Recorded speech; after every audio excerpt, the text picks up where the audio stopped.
Hello all, and welcome to tonight's beer review, which is probably the latest beer review I've done in many years. I used to do them like super late, or I guess from a matter of perspective, super early, back when I used to work overnight jobs, or so, I'd be recording reviews at like 2 a.m. in the morning, 3 a.m. in the morning. It's only 11:15 right now. Work kind of went over, and I need this beer. I need this beer so badly. Any day when I go past the clock and I'm basically working for free, it's a day when I need a beer. And what do we have today? Well, again, this is one of the gifts from my father, from his box set, autumn box set. And this is Samuel Adams Flannel Fest. It's a Munich Dunkel at 5.2 ABV. Now, this is a style I quite enjoy. Why? Because it is a dark lager. I tend to really like dark lagers. Not sure why, because I'm not like a. I mean, I don't reject porters or stouts, but I really, really like dark lagers, and I'm kind of just meh about porters and stouts. Go figure. They're both roasty, dark, and nutty, but I like one and I don't like the other. You know. So let's read the back now, shall we? Flannel Fest, featuring robust notes of toasted bread and caramel, balanced by a light floral hop aroma. This classic German-style lager, paired with a flannel, will keep you cozy during your coldest of beer season adventures. Now, it's not flannel weather for Hawaii, and I'm sure for most of you who live in a temperate climate, being in Hawaii, it is never flannel weather, but for someone like me who was born and raised and spent most of his life here, if the weather dips below literally about 74, 73 degrees Celsius, I put on a flannel. I feel cold. If it dips below 68 degrees Celsius, I put on a flannel and a jacket. I mean, 68 degrees Fahrenheit, I put on a flannel and a jacket. Let's just say I'm very cold intolerant, which is okay because I'm very heat tolerant. I literally wear, during it's no longer the hot season, but at work I work outdoors with like a full sleeve and long pants uniform that is black. So I'm out in the sun in that 90-degree weather. I'm okay so long as I keep well hydrated. So I tolerate heat much more than cold. And I've yammered on enough here. You know, I really want to get to this beer. It's just been a day at work.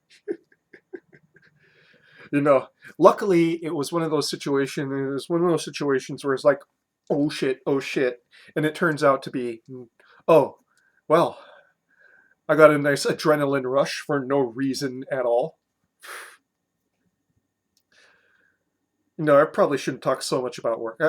Between the various videos, I'm pretty sure that most people have kind of picked up on what it is I do for a living, and maybe if you're paying really close attention, where it is I do what I do for a living. Okay, let's go and pour this out.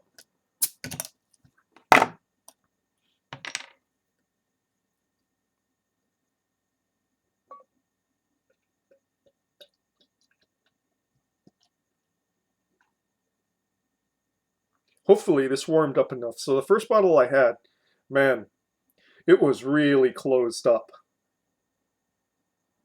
Because I just kind of pulled it out of the refrigerator. I should have let it sit for a while. This one's sitting for a while, but I can't let it sit for the full 15 minutes. I got home just a little while ago. I want that beer already.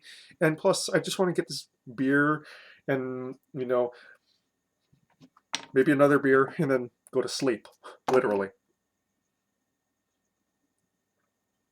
Mm. Mm. Toasted brown bread. Very toasty.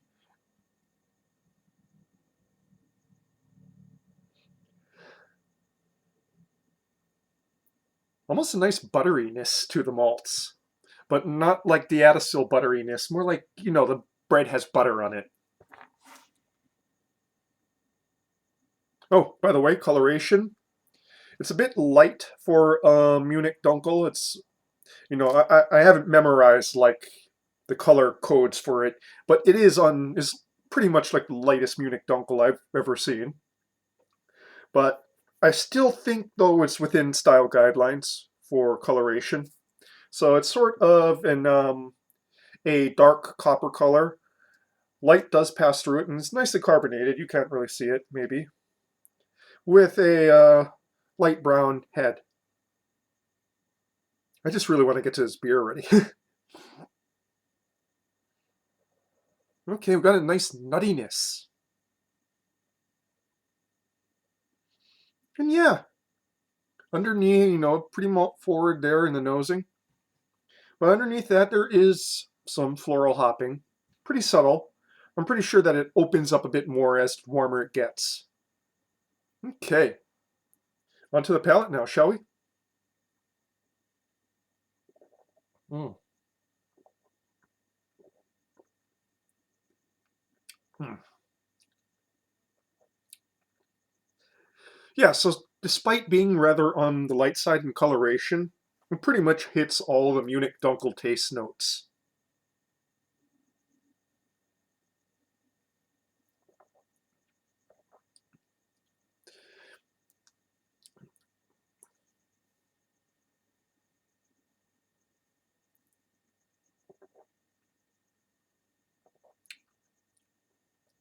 Here, you want to go and be like that? Okay, go.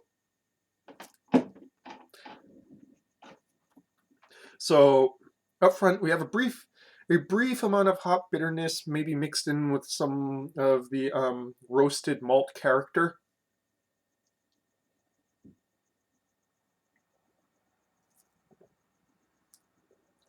Then that sweetness kicks in. Then that breadiness kicks in. You know, toasty brown bread.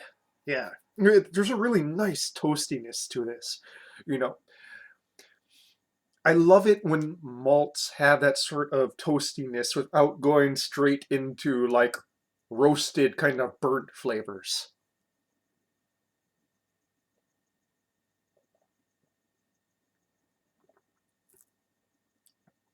Subtle, I guess it's a little bit more than subtle, but it's not hammering you over the head. Sweetness emerges in the front to mids and kind of stays there all the way into the finish.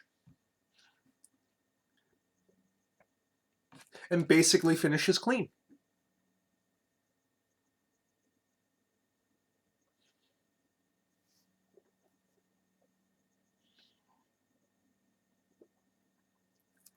Top note really emphasizes the nuttiness of the malting.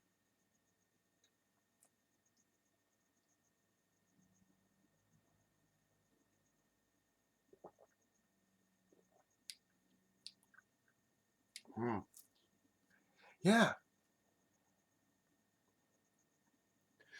that hop bitterness is sort of there underneath that malt character, just providing a sort of leavening bitterness throughout.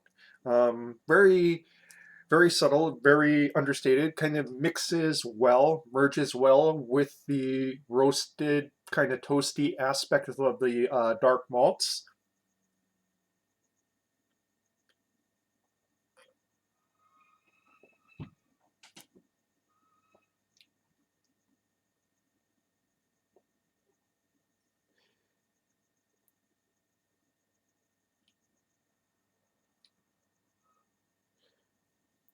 As it warms up, some light brown sugar like notes are emerging.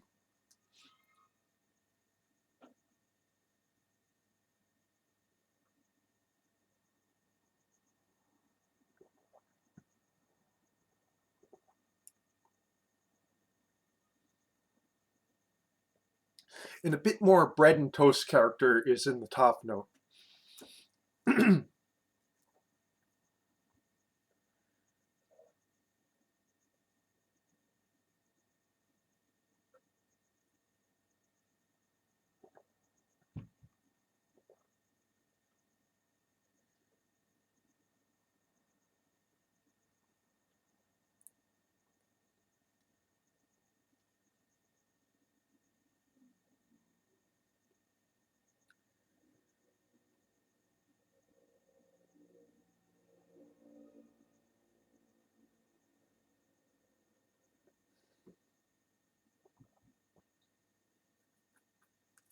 Hmm.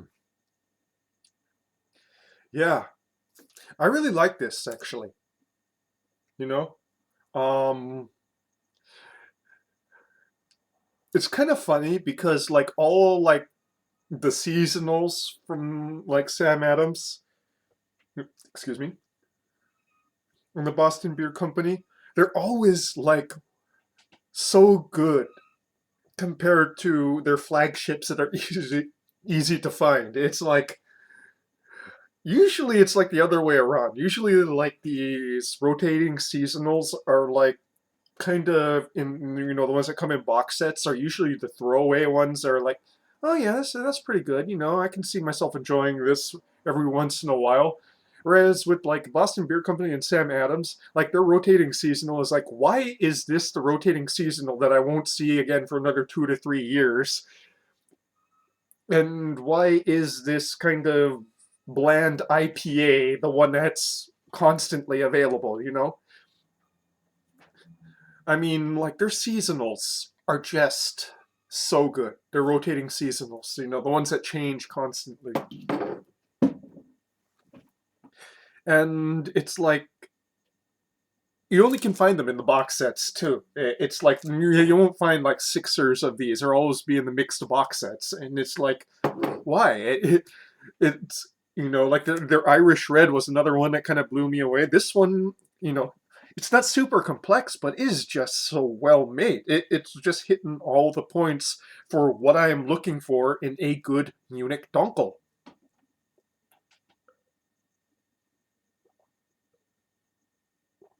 Mm, yeah. Mm. So yeah, I don't know if these are still on the shelf. My dad usually gets them at Costco, and I know Costco kind of puts out their seasonal box sets later than most bottle shops do.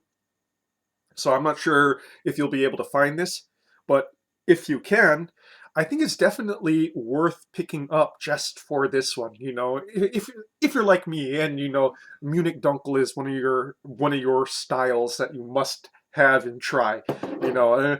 Munich for me, it's like Munich Dunkel, California Common. Um, see here, what else? Cream ale.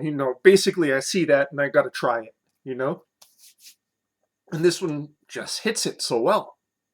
So yeah, Flannel Fest from Samuel Adams, Boston Beer Company.